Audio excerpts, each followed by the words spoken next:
আপনারা দেখছেন খবরিয়া 24। এই মুহূর্তে তৃণমূল সুপ্রিমো মমতা বন্দ্যোপাধ্যায়ের কালীঘাটের বাড়িতে লোকসভার 42টি আসনের প্রার্থী তালিকা চূড়ান্ত নিয়ে কিন্তু বৈঠক চলছে। জানা গিয়েছে যে 11টি আসনে নতুন মুখ আসার সম্ভাবনা রয়েছে এবং কোচবিহারের ক্ষেত্রে সম্ভাব্য মুখ আসার কথা রয়েছে গ্রেটার নেতা বংশীবদন বর্মন। এ সম্পর্কে বিস্তারিত আমরা জানবো আমাদের খবরিয়া 24-এর চিফ রিপোর্টার রাজীব বর্মনের সঙ্গে। রাজীব দা, বলো, তুমি দীর্ঘদিন ধরে তুমি সাংবাদিকতার সঙ্গে যুক্ত রয়েছো এবং এই মুহূর্তে যে টানটান উত্তেজনা রয়েছে রাজনৈতিক মহলে, কি বলতে চাইছো? বংশীবদন বর্মনের নাম উঠে আসছে কোচবিহারের ক্ষেত্রে, কি বলতে চাইছো? দেখো, আজকে মমতা বন্দ্যোপাধ্যায়ের কালীঘাটের বাড়িতে জেলা সভাপতি এবং যে 12 জনের যে কমিটি তৈরি করে দিয়েছিল মমতা বন্দ্যোপাধ্যায়, তাদেরকে নিয়েই কিন্তু আজকে বৈঠক চলছে। 1:30টা থেকে বৈঠক শুরু হয়েছে এবং আমরা শেষ পর্যন্ত যা জানতে পারছি যে কুচবিহারে সম্ভাব্য প্রার্থী হতে পারেন বংশীবদন বর্মন। এই মুহূর্তে কিন্তু সবথেকে বড় খবর, কুচবিহারের প্রার্থী হওয়ার সম্ভাবনা, তৃণমূল থেকে প্রার্থী হওয়ার সম্ভাবনা বংশীবদন বর্মনের। গ্রেটার নেতা তিনি, এবং যদি বংশীবদন বর্মন যদি সত্যি প্রার্থী হন, তাহলে ভোট ব্যাংকে কতটা বিজেপি এবং কতটা তৃণমূলের দিকে ভোট কাটাকাটি হবে সে নিয়েও কিন্তু ইতিমধ্যেই কিন্তু রাজনৈতিক মহলে চর্চা শুরু হয়েছে। তোমাকে আরেকটা জানিয়ে রাখি যে আমরা যেটা খবর পাচ্ছি, এই মুহূর্তে যে খবর পাচ্ছি যে 11টি আসনে কিন্তু নতুন প্রার্থী হতে পারে, নতুন মুখ আসতে পারে। যে পুরনো সাংসদরা ছিল তাদেরকে সরিয়ে দিয়ে নতুন মুখ নিয়ে আসা হতে পারে। এবং সেক্ষেত্রে আমি বলি যে দার্জিলিংয়ে অমর রায় আসার সম্ভাবনা রয়েছে, জলপাইগুড়িতে নতুন মুখ আসার সম্ভাবনা রয়েছে, কুচবিহারে নতুন মুখ বংশীবদন বর্মন, পার্থপ্রতিম রায়, এবং এর আগেও কিন্তু একটা নাম শোনা যাচ্ছিল যে অর্ঘ্য রায় প্রধান, বিধায়ক, মেখলিগঞ্জের বিধায়ক অর্ঘ্য রায় প্রধানকেও কিন্তু তৃণমূল লোকসভায় ক্যান্ডিডেট করতে পারে। কিন্তু শেষ পর্যন্ত কিন্তু অর্ঘ্য রায় প্রধান, সাংসদ পার্থপ্রতিম রায়, এই নামগুলোর পাশাপাশি যে নামটা হঠাৎ করে চর্চায় চলে এলো, সেটা হচ্ছে খুবই তাৎপর্যপূর্ণ, সেটা হচ্ছে বংশীবদন বর্মন।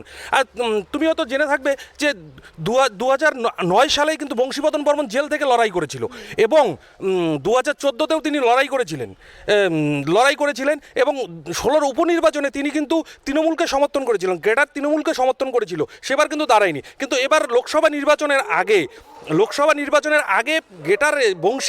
বংশীবদন বর্মনের যে গ্রেটার সংগঠন আছে, সেই সংগঠন কিন্তু ভোট নিয়ে খুব একটা বেশি তাদের প্রকাশ্যে আসতে দেখা যায়নি এবং সভা সমিতি করতেও সেইভাবে তাদেরকে দেখা যায়নি। তো স্বাভাবিক একটা আলোচনা চলছিল যে ভোটের আগে এই গ্রেটারের রাজনৈতিক দল যে গ্রেটার আছে তাদের চুপ করে থাকার পিছনে কারণটা কি? কিছু জায়গা থেকে প্রশ্ন উঠছিল যে তাহলে কি বংশীবদন বর্মনকে প্রার্থী করা যেতে পারে, এরকম কিন্তু কানাঘুষো চলছিল। আবার অনেকেও বলছিলেন যে না, এরকম বংশীবদন বর্মন তো অন্য রাজনৈতিক দলের, সেখান থেকে তৃণমূলে প্রার্থী তাকে নাও করা হতে পারে এবং প্রার্থী করা হতে পারে সাংসদ পার্থপ্রতিম রায়,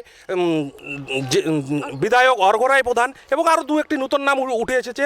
কলি নারায়ণের নাম আবেদন করেছে, কলি নারায়ণ, নাট্য ব্যক্তিত্ব, শিক্ষাবিদ, কুচবিহারের ভূপালী রায়ও আবেদন করেছে। কিন্তু সবথেকে এই মুহূর্তে যদি কুচবিহারের দিক থেকে যদি আমরা দেখি যে বংশীবদন বর্মন যদি প্রার্থী হয় কুচবিহারে, তাহলে কিন্তু সত্যিই একটি নতুন মুখ এবং এমন একজন ক্যান্ডিডেট তৃণমূল যদি ঘোষণা করে সত্যি বংশীবদনের নাম, তাহলে কিন্তু কুচবিহার জেলার মানুষ একটু চমকে যাবেন, এটাই স্বাভাবিক বলা যাবে। একটা চমক আনলো রাজনৈতিক মহলে, সেটা আপনি বলছেন? একদমই সেটা বলাই যায়। একদম। আর বাকি যে লিস্টগুলো রয়েছে সেগুলো, বাকিদের মধ্যে দেখো, আমরা যেটা জানতে পারছি, রানাঘাটে নতুন মুখ আসছে, বর্ধমান পূর্বতে নতুন মুখ, বর্ধমান দুর্গাপুরে নতুন মুখ, আসানসোলে ইন্দ্রাণী হালদার, অভিনেত্রী ইন্দ্রাণী হালদার কিন্তু প্রার্থী করা হচ্ছে এবার, এমনটাই আমরা কিন্তু সূত্রের খবর জানতে পারছি। আমরা কথা বলে নিলাম খবরিয়া 24-এর সাংবাদিক রাজীব বর্মনের সঙ্গে। সেক্ষেত্রে রাজীব বর্মনের যেটা অ্যানালাইসিস, সেটা কিন্তু মনেই হচ্ছে যে রাজনীতির ক্ষেত্রে এবং এবার লোকসভা নির্বাচনের ক্ষেত্রে মমতা বন্দ্যোপাধ্যায়, তৃণমূল কংগ্রেস সুপ্রিমো মমতা বন্দ্যোপাধ্যায় একটি বড় চমক কিন্তু নিয়ে আসতে চলেছেন এবং আজ 3:30 সাংবাদিক বৈঠক করে কিন্তু তিনি প্রার্থী তালিকার নাম চূড়ান্ত তালিকা প্রকাশ করবেন বলে জানা গিয়েছে। ক্যামেরায় শুভদীপ চক্রবর্তীর সঙ্গে আমি বাণী ভট্টাচার্য, খবরিয়া 24।